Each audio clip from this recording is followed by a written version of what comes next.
Hi, this is Gregory Giannakabo.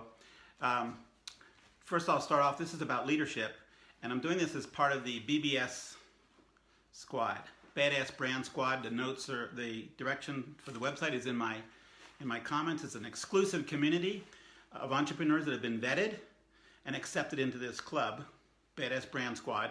It's open twice a year. You can go to that URL and find out how you can apply so that you can apply to be part of the squad or part of this exclusive club of entrepreneurs.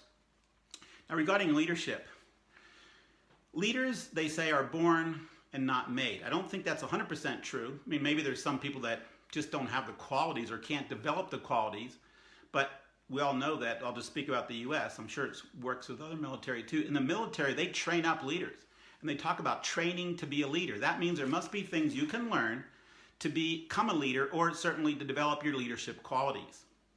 So first of that is, we'll assume you have someone that you're going to lead. So you have a team. If employees, you're a team, somehow you have a team. And the first thing a leader has to do to really cement himself as a leader, himself, herself, I'll say him, the general him, to cement themselves as leaders, they have to be able to articulate the vision. And they have to articulate it in a clear, uncontrovertible way so that everyone on your team actually is heading towards the same goal with the same vision. They have to be very clear about that. Many companies actually fall apart when consultants come in, or even when I'm talking to some companies. You find out that people within the company have different ideas where the company is going, what the company's vision is, where they expect to be in 6 months or 2 years, what their new products are going to be. And if that's not articulated from the top down, and the vision's not there, then the leader is really losing his authority as a leader, and he's really not actually even doing the leading.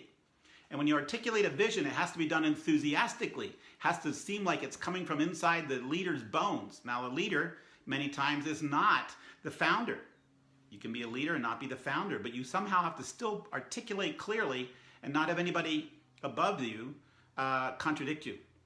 So a leader, and I say that because sometimes a leader, let's say a CEO, is put in place, and then the board has other ideas and they clash with the leader, or they clash with the CEO clashes with someone else in the company, and boy, oh boy, just like children can tell when the parents are fighting, the team is going to know when there's discord at the top. So articulate the vision clearly, incontrovertibly, and with enthusiasm.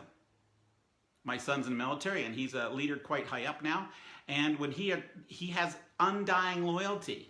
And that doesn't come from just articulating a vision. It doesn't even necessarily come from enthusiasm, but enthusiasm drives everyone up, builds them into a team so that they're rah-rah and ready to go and work all together in unison.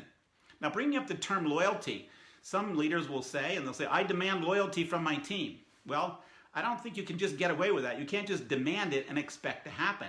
You can say you expect loyalty, and if someone doesn't feel they have a loyalty or isn't on the same vision as you, you can invite them to come and talk to you and see if you can work it out. Otherwise, you're going to have to let them go. You don't want someone on your team that is not tracking the same. Just like horses that are in yokes, oxen that are in yokes, they have to be all pulling the same.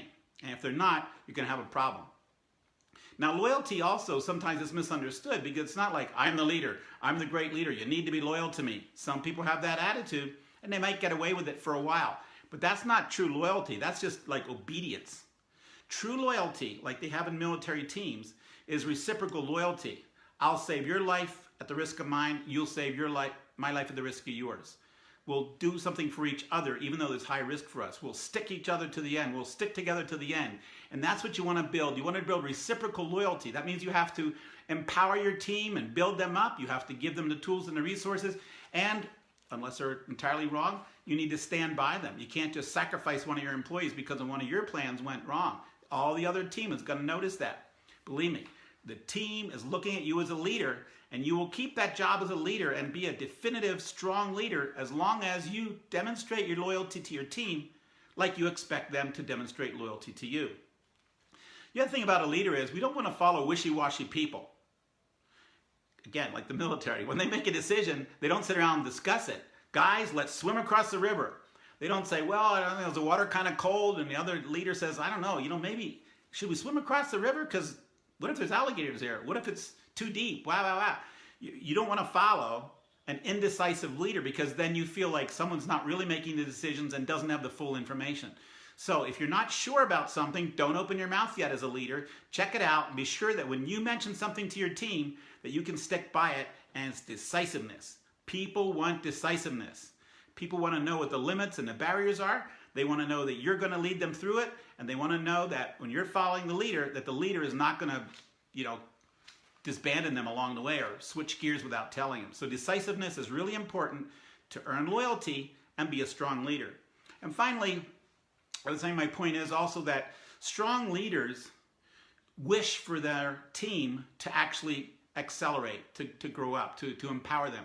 And so a good leader will also look for those with potential and do what they can to build those people up. You want to empower your team. I mean, let's face it, if you're leading 20 people, whether it's a team or you're in the military or you have 2,000 people at a large company, when you're the leader, why would you not want everyone to have their skills up?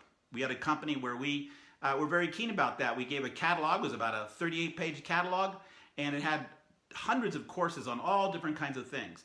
And we said, look, here's 5 different categories that we believe would be good for you to learn. Why don't you choose some of the courses you'd like to take, and twice a year we'll send you away on these 3-day seminars. So it was kind of like a treat. It's kind of like a reward. But also, what did the company get back?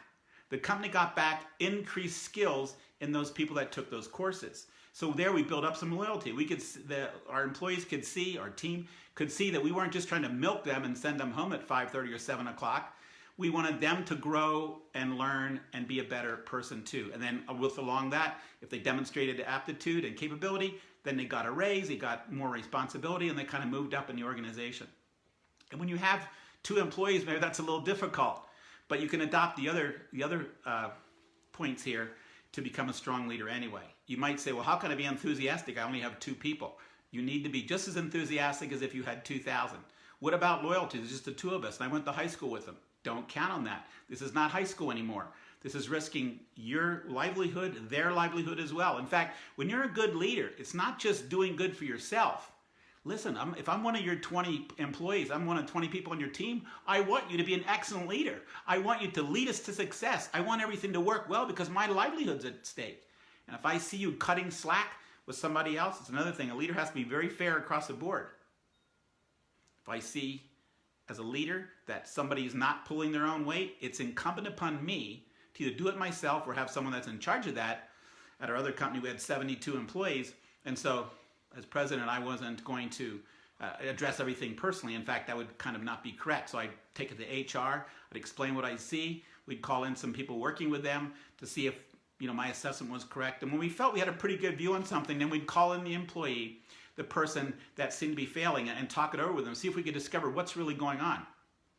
Because what your team members really appreciate is when you take time to figure out what's going on. We had a guy that had cancer, and we knew he had some cancer issues, but he didn't mention much, and we could see something was really wrong with him. He was really failing, and yet he was a good person.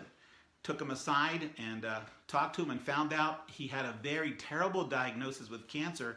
He was going to have to undergo treatment, and what his worrying was is that he'd have to be out of work for 3 months. And for those 3 months, he couldn't really work. He was going to be too sick from the cancer treatments. So what did the company do? The company said, look, you've been with us a long time, you've been with us 4.5 years, your work is really, really good, we really appreciate you, we want to pull beside you and see you come through this, we're going to pay you for those 3 months. And you know what the company did? We paid him for those 3 months that he was sick and at home and couldn't work. Now what do you think that did? In the eyes of all the other employees, it was a tough time for this guy. He almost died, actually. But in the eyes of everyone else working here, how do you think that loyalty meter went up? When they saw that we stood beside someone who was doing a great job and for no fault of his own had a terrible tragedy. I mean, most companies would say, here's 2 weeks severance. We'll back you up for applying for unemployment insurance, which doesn't pay that much. And when you're better, come on back. We welcome you back. I mean, that would sound kind of fair. But what did our company do? Paid him full salary for those 3 months. And when he came back, who do you think was the most loyal cheerleader for the company? You're right, it was this guy. And then all the employees could see how fair and loyal we were, how we were decisive to say, we're going to stand beside you. And that really made the company one of the top 10 places to work. I don't know if we ever got that award, but I sure felt that anybody that was working for us really loved working there and wouldn't ever consider leaving on their own. So cast a strong, clear vision. Be enthusiastic about it so that it lives inside of you and you pour it out, that you're enthusiastic about the vision.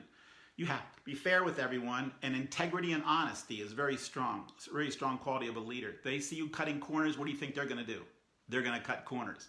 They see you cheating a little bit, covering up for something, they're going to follow the leader. You know the game Follow the Leader? That's how adults work. It sounds like a kid's game, but it's actually adults too. They follow the leader. So you want to have the integrity.